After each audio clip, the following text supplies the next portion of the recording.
tuko kwa finish line.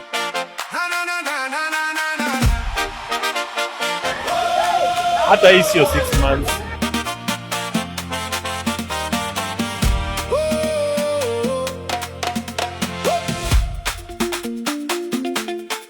Tunaona within the next 2 months tutakuwa tumeingia kwa soko yetu mpya, na tunashukuru, na bado tumefanya registration ya kuoneshana ati pale wale wafanyakazi wa Gikomba ndio bado watapewa mtu mahali pake. Kwa hivyo kutakuwa na ukweli na haki.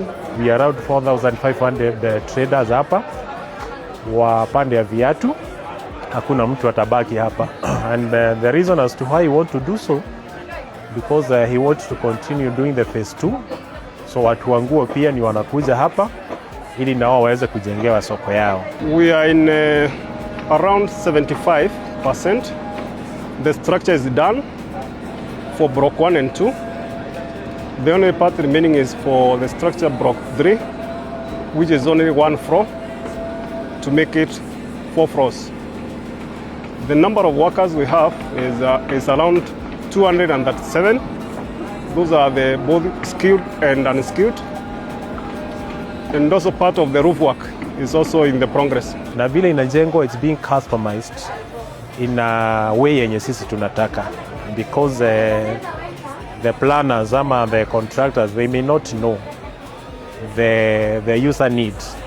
Lakini tumekuwa hiyo miezi yote imekuwa soko ikiendelea, tunaingia pale tunasema hapa pajengwa hivi as per our needs. Within the government, because wame accommodate our opinions, they have implemented them, na wamesema watawaki na sisi till the last minute.